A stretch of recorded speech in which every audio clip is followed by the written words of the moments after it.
नमस्कार छोट्या मित्रांनो, आकाशवाणीच्या तुमच्या लाडक्या किलबिल या कार्यक्रमात मी नितीन ताथोड तुमचे मनापूर्वक स्वागत करतो.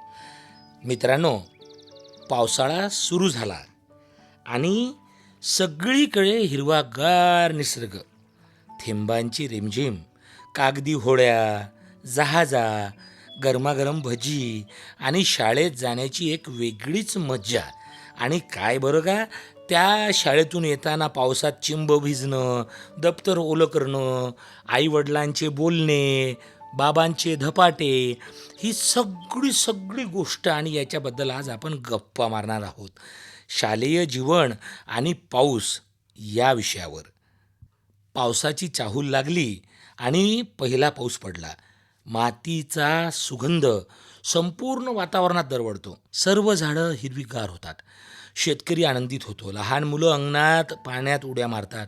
पण या सगळ्या आनंदाबरोबर काही गोष्टी लक्षात ठेवणंही तितकंच महत्त्वाचं असतं. पावसाळ्यात शाळेत जाताना रंगबिरंगी रेनकोट, कलरच्या छत्र्या, पाण्याच्या डबक्यातून उड्या मारण्याचा मोह हा तुमच्यासारख्या बालमित्रांना नक्की होतो. आहे की नाही बालमित्रांनो? पहा, मित्रांबरोबर केलेली धम्माल, वर्गातील गप्पा, शिक्षकांनी सांगितलेल्या गोष्टी आणि मधल्या सुट्टीतील डब्बा, हेच तर शालेय जीवनाचं खरं सौंदर्य आहे. याबरोबरच पावसाळ्यात सगळ्या धम्मालीबरोबरच काळजीही घेणं महत्त्वाचं असतं. पहा, काही महत्त्वाच्या गोष्टी नेहमी लक्षात ठेवा. रेनकोट किंवा छत्री वापरा. पावसात नेहमी ओले होऊ नका, कारण पावसात नेहमी भिजल्यावर आपले स्वास्थ्य खराब होण्याचा धोका असतो. आपण भिजल्यावर लगेच कोरडे कपडे घालावे. पाणी साचलेल्या ठिकाणात खेळू नये, कारण साचलेल्या पाण्यात जंतू असतात, डास असतात. शाळेत जाताना रस्त्याचे नियम पाळावे. ओले हात पुसूनच पुस्तकं आणि वह्या वापराव्या. पावसामुळे कधीकधी मैदानी खेळ खेळता येत नाहीत. अशा वेळेस काय करावं? घरी गोष्टींची पुस्तकं वाचावी, चित्र काढावी, गाणी म्हणावी, कविता पाठ कराव्या, शब्दसंग्रह वाढवावा, पाढे पाठ करावे किंवा नवीन काही शिकण्याचा प्रयत्न करावा. अभ्यास आणि खेळ यांचा समतोल राखणं खूप महत्त्वाचं आहे.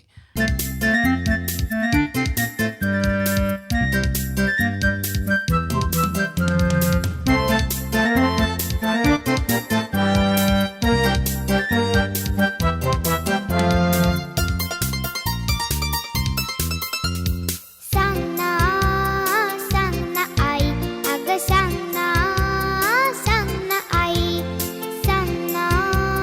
सांग ना आई, अगं सांग ना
रात्रभर जागून सुद्धा सांग ना आई, चांदोबा झोपी कसा जात नाही. सांग ना आई, अगं सांग ना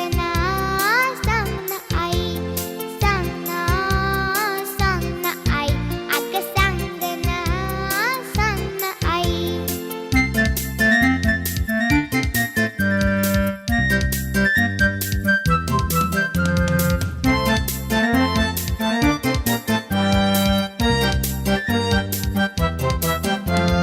दिवसभर काम करून सांग ना आई, तुला मुळीच थकवा कसा येत नाही. दिवसभर काम करून सांग ना आई, तुला मुळीच थकवा कसा येत नाही. सांग ना आई, अगं सांग ना आई, सांग ना आई, सांग ना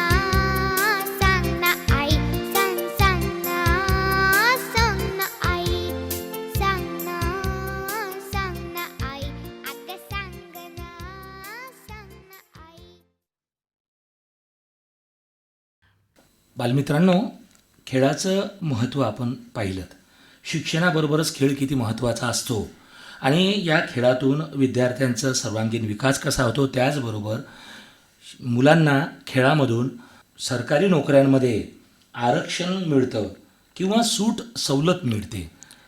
यासाठीच आजच्या या कार्यक्रमात मी तुम्हाला भेटायसाठी घेऊन आलो आहे.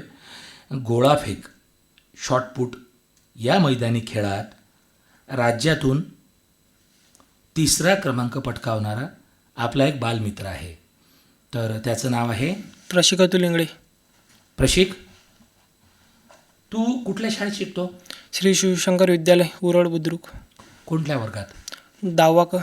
बरं, या खेळाचं तुला माहिती कशी मिळाली आणि कधी मिळाली? माहिती म्हणजे मोठा भाऊ आहे, हां. तो पण पहिले स्पोर्टमध्ये होता, बरं. तर त्यांनी मला हे दिलं सहकार्य. हं. मतलब त्यांना सांगितलं मला या खेळानं असं होते, हं. तर मी प्रॅक्टिस केली त्याची. बरं. प्रॅक्टिस केली तर माझा गोळा खूप चांगला प्रकारेचा आहे. बरं. तर शाळेमधून खेळ निघतात, हां. त्याच्यामध्ये माझा प्रथम क्रमांक आला शाळेमधून. हां. तिथून मग सरनं पण थोडं सहकार्य केलं. हां. 2 तास खेळायला देत जात, म्हणजे हे करायला रोज प्रॅक्टिस. 2 तासाचे सराव असं. हो, हां. प्रॅक्टिस करायला. मग तिथनं इथं अकोल्यामध्ये आलो. हां. अकोल्यामध्ये पण खेळ झाले तिथं पण. अकोल्यात कुठे? वसंत देसाई वसंत देसाई स्टेडियम. अकोला. हो, मग ते जिल्हास्तरीय होते की फक्त शाळांचे होते? नाही, ते शाळांचे होते. अकोल्यातल्या सर्व जिल्ह्यातल्या शाळा? हो, हां. जिल्ह्यातल्या. तिथं पण माझा प्रथम क्रमांक आला जिल्ह्यातून? जिल्ह्यातून. हां. मग तिथं त्याच्यापुढे प्रोसिजर संपली, हां. तर ॲथलिक निघाली. हां. तिथं पण मी सहभाग घेतला. ॲथलीटमध्ये? हां, ॲथलिकमध्ये इथंच स्टेडियमवर. मग तिथं पण माझा प्रथम क्रमांक आला. मग पुण्याला गेलो. बरं. पुण्याला तिथं पण 3रा आला. मग पुण्याला जे स्पर्धा झाली त्याच्या आधी काही सराव झाला होता का? हो हो, किती दिवसांचा? ते 8-15 दिवस कुठे? इथंच अकोल्याला? स्टेडियमवर. मग अकोल्याला तू रोज अपडाऊन करायचा की निवासी राहायचा? निवासी राहायचो, भावाची रूम आहे तिथं हां. राहायचो, प्रॅक्टिस वगैरे करायचो. हं. मग ॲथलिक स्पर्धा निघाल्या पुण्याला, हां. तिथं 3रा मारला. तिथून आता प्रोसिजर चालू आहे पुढे. बरं. मग तिथे 3रा म्हणजे डिस्ट्रिक्ट लेवलमध्ये हो. सर्व जिल्ह्याचे तिथे आले असतील? हो, सर्व पुण्याला. जिल्ह्याचे पुण्याचे. मग आता राज्यातून तुमचे 3 जणांची निवड झाली असेल, हो. पहिला, दुसरा आणि 3रा. 3रा. मग तुम्ही इंटरनॅशनल खेळाल. हो. बरं, हा खेळ जो आहे शॉटपुट म्हणजे गोळाफेक, एक ॲथलेटिक्समधला महत्त्वाचा खेळ आहे हा. हो. या खेळात खांदा खूप मजबूत लागतो हो, खेळाडूचा हात आणि थ्रो पण चांगला लागतो. हो, बरोबर आहे? बरोबर. मग याचा सराव तू किती तास केला? कधी कधी 4 तास करायचो, हां. रनिंग पण मारायचो हां. आणि ग्राउंडवर गोलाफेक पण करायचो. बरं. मग इथंच. या गोळाफेकसाठी इतर दुसरा व्यायाम सरांनी तुला कुठला हो. सांगितला होता का? हाताची हे सांगितले व्यायाम. हो. आणि बरं. आणखीन आणि अभ्यास करताना खेळ कसा जोपासला? अभ्यासाच्या याच्यात काही अडचण आली का? नाही, अडचण नाही आली. कसं केलं तू? मॅनेजमेंट कसं केलं याचं? म्हणजे वेळ हे करू ना, 1 तास आहे, 2 तास आहे, असे वेळ लावून ठेवले ते. बरोबर आहे. हे म्हणजे अभ्यासाचा वेळ वेगळा. हां, प्रॅक्टिसचा वेळ वेगळा, हं. असे वेळ टायमिंग करून ठेवली ती. बरोबर आहे. खेळातून तुझी आता राज्यस्तरावरून 3रा क्रमांक आला. हो नॅशनल खेळशील तू, हो. तर त्याच्यासाठी काय इच्छा आहेत तुझ्या पुढे? काय प्रयत्न करशील तू? प्रयत्न प्रॅक्टिस चालू आहे आता. हां. असं की बा प्रथम क्रमांक आला पाहिजे याच्यासमोर. बरोबर आहे. आलेला. आणि तुझ्या बालमित्रांना काय सांगशील की अभ्यासाबरोबर खेळाचं आवड पाहिजे खेळाची. आणि मग ती आवड जोपासण्यासाठी हे करावं लागते, प्रॅक्टिस प्रयत्न करावा बरोबर लागते. आहे. हा होता प्रशिक, ज्यांनी गोळाफेक, जो ॲथलेटिक्समध्ये एक फार महत्त्वाचा खेळ आहे. या खेळात खेळाडूच्या खांद्याजवळ धातूचा गोळा पकडून ठराविक वर्तुळातून शक्य तितक्या दूर फेकण्याचा प्रयत्न करावा लागतो आणि गोळा फेकायचा तो फेकण्याऐवजी ढकलला जातो आणि याच्याबरोबरच शरीराचा तोल, मानसिक ताण आणि शक्ती या सर्वपणाला लावून या खेळात खेळला जातो. तर बालमित्रांनो, हा खेळ तुमच्यासाठी खूप महत्त्वाचा आहे. तुमच्यापैकी काही बालमित्रांना हा खेळ निवडायचा असेल तर तुम्ही नक्की निवडू शकता. तुमच्या शरीराची शरीरयष्टी आणि तुमची क्षमता लक्षात घेऊन हा खेळ तुम्ही नक्की निवडावा. पुस्तक नंतर वाचा, पुस्तक नंतर वाचा, आता खेळाचा. पुस्तक नंतर वाचा, आता खेळाचा. खेळाचा, खेळाचा, खेळाचा, खेळाचा. पुस्तक नंतर वाचा, आता खेळाचा. पुस्तक नंतर वाचा, आता खेळाचा. खेळाचा, खेळाचा,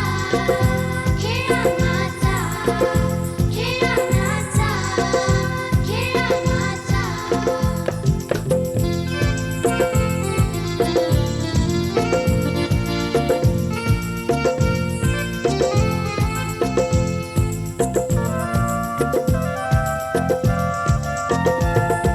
मी बाई फुलराणी गाईन सुंदर गाणी. मी बाई फुलराणी गाईन सुंदर गाणी. फुले भरावर वेचा, फुले भरावर वेचा, आता खेळाचा. फुले भरावर वेचा, आता खेळाचा. खेळाचा, खेळाचा, खेळाचा,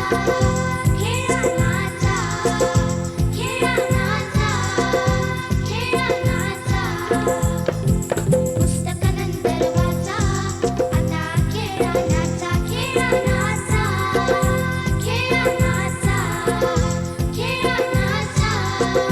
खेळाचा,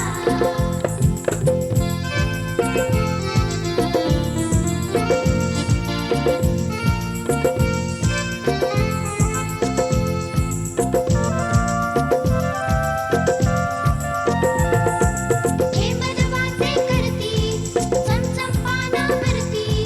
हे मदवाचे करती चमचम पानावरती. नजराणा किरणांचा, नजराणा किरणांचा, आता खेळाचा.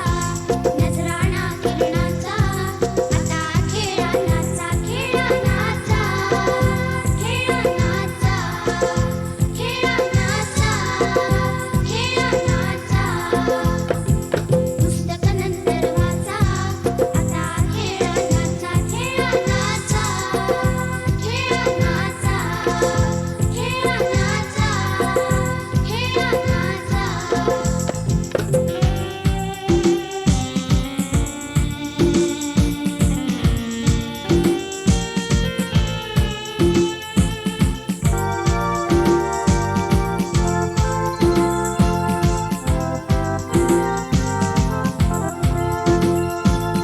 फुलपाखरू आले, मला हळूच म्हणाले.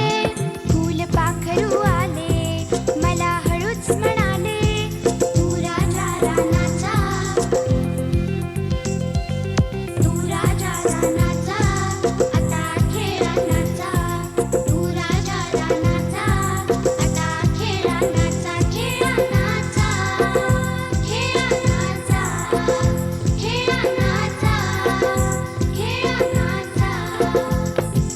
पुस्तक नंतर वाचा, आता खेळाचा. खेळाचा, खेळाचा, खेळाचा,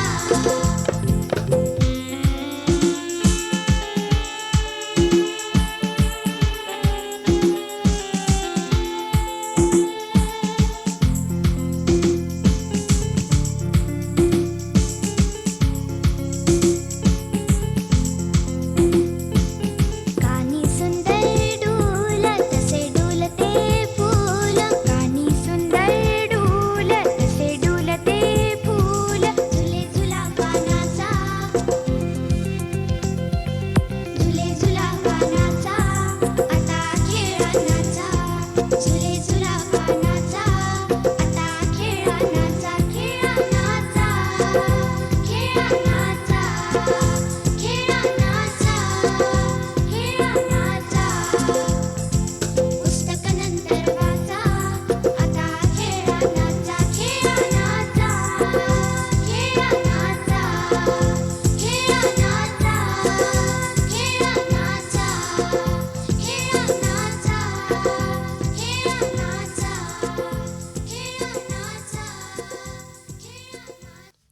बालमित्रांनो, शाळा म्हणजे केवळ एक अभ्यासाचं ठिकाण नाही, तर आयुष्य घडवणारी एक सुंदर संस्था असते.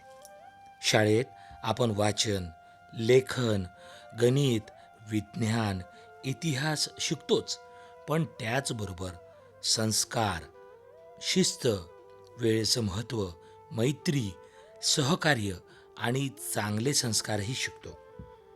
शाळेतील प्रार्थना, मैदानी खेळ, शिक्षकांचे मार्गदर्शन, वेळोवेळी होणाऱ्या परीक्षा, चाचण्या, मित्रांसोबतचे आनंदाचे क्षण हे तुमच्या आयुष्यभर आठवणीत राहत असतात. लक्षात ठेवा, दररोज वेळेवर शाळेत जात जा, अभ्यासाबरोबर खेळा, शिक्षकांचा आदर करा. आज मी तुम्हाला एक असा उपक्रम सांगणार आहे, ज्या उपक्रमाविषयी तुम्ही तुमच्या शाळेतील शिक्षकांना, तुमच्या मुख्याध्यापकांना सांगून हा उपक्रम तुमच्या शाळेत नक्की राबवावा अशी माझी खूप इच्छा आहे. बालमित्रांनो, लक्षात घ्या, जो विद्यार्थी शाळेमध्ये शिकत असताना आणि आपल्या आयुष्यात प्रामाणिक असतो, त्या विद्यार्थ्यांसाठी हा उपक्रम आहे. विद्यार्थ्यांमध्ये प्रामाणिकपणा, जबाबदारी आणि आत्मविश्वास वाढवणारा हा उपक्रम आहे. त्या उपक्रमाचं नाव आहे हॉनेस्टी बॉक्स, म्हणजे प्रामाणिकतेची पेटी.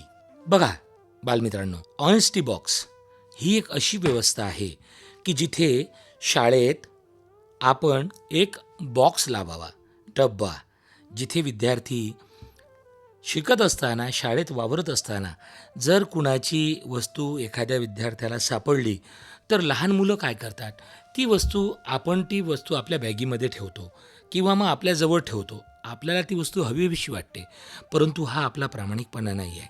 ती आपल्या एखाद्या मित्राची, एखाद्या मैत्रिणीची, कुणाची तरी हरवलेली वस्तू असते. त्यामुळे ऑनेस्टी बॉक्स ही एक अशी संकल्पना आहे की तुमच्या शाळेत तुमच्या शिक्षकांकडून तुमच्या वर्गात एक असा डब्बा लावून ठेवावा की जर तुम्हाला कुणाची पेन, पेन्सिल, रबर, वही किंवा शैक्षणिक साहित्य आढळलं तर ते तुम्ही त्या बॉक्समध्ये टाकून द्याल.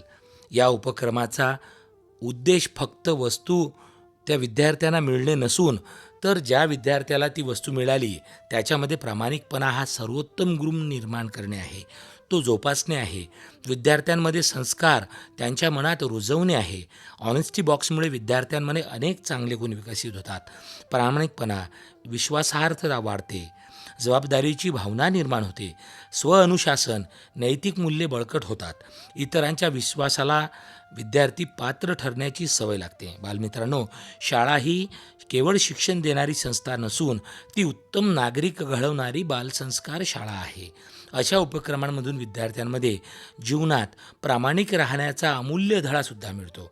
त्यामुळे चला बालमित्रांनो, आपण सर्वजण प्रामाणिकपणाचा हा छोटासा प्रभावी उपक्रम आपल्या शाळेत यशस्वी करूया आणि प्रामाणिकपणा हीच खरी ओळख हा संदेश आपल्या कृतीतून आपल्या शाळेला, आपल्या परिवाराला, आपल्या गावाला, आपल्या शहराला आणि पर्यायाने आपल्या देशाला घडवून दाखवूया. बालश्रोत्यांनो, काही महत्त्वाचे खेळ असतात. आपण त्या खेळांकडे फक्त घरातले एक बैठे खेळ किंवा मग करमणुकीचे एक साधन म्हणून पाहतो. याच्यातच एक महत्त्वाचा खेळ आहे कॅरम.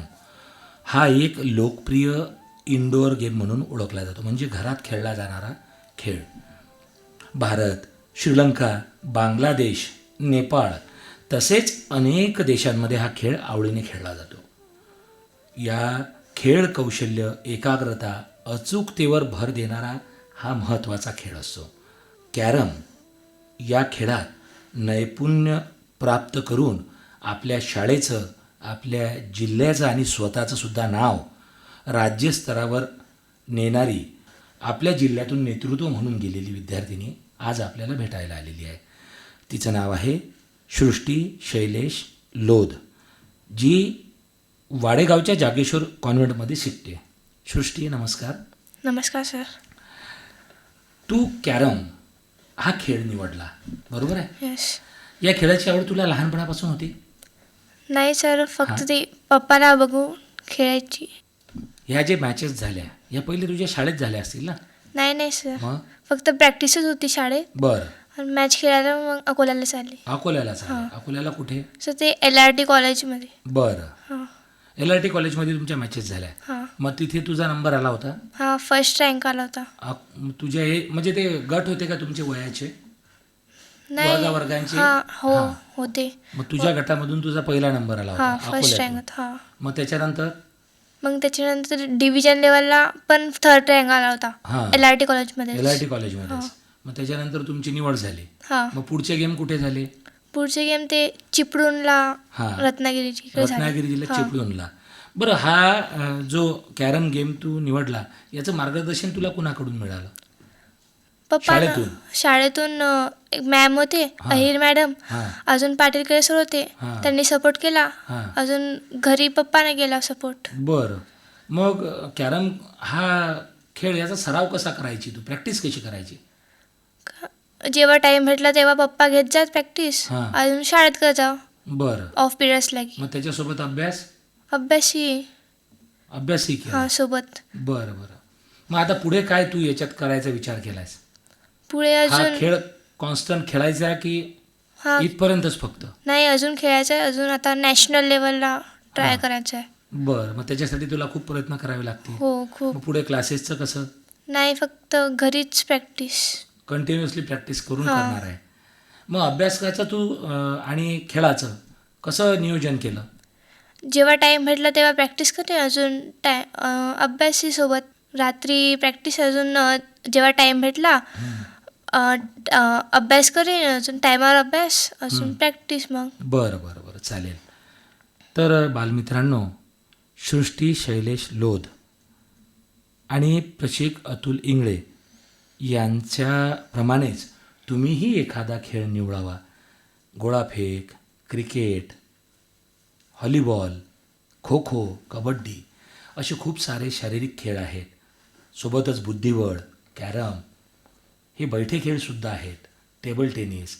या खेळांमधून तुम्ही तुमचं, तुमच्या शाळेचं, तुमच्या गावाचं, तुमच्या जिल्ह्याचं नाव तर मोठं करालच, पण सोबतच या खेळांमध्ये जर तुम्ही नैपुण्य प्राप्त केलं जिल्हा स्तरावर आणि त्यानंतर जर तुम्ही राज्यस्तरावर आणि राष्ट्रीय स्तरावर खेळून पहिला आणि दुसरा क्रमांक आणला तर 2 क्रमांकावाल्या विद्यार्थ्यांना शासकीय नोकरीच्या ज्या परीक्षा असतात त्या परीक्षांमध्ये सवलतसुद्धा मिळते.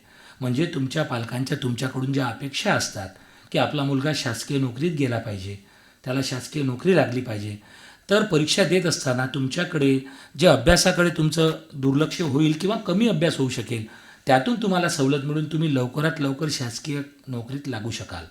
तर पालकांनीसुद्धा या गोष्टीकडे लक्ष द्यावं की पालकांनी आपल्या पाल्याकडे फक्त हा मुलगा पहिला आला म्हणून तू पण अभ्यास कर आणि ॲकॅडमिक म्हणजे फक्त अभ्यासक्रम, पुस्तकी अभ्यासक्रम किंवा मग पहिला नंबर, पर्सेंटेज याच्याकडे न पाहता खेळसुद्धा किती महत्त्वाचे आहेत. आणि त्या खेळांमधूनसुद्धा पालकांची अपेक्षा काय असते की आपला पाल्य हा एखाद्या चांगल्या नोकरीवर, एखाद्या चांगल्या पदावर लागला पाहिजे.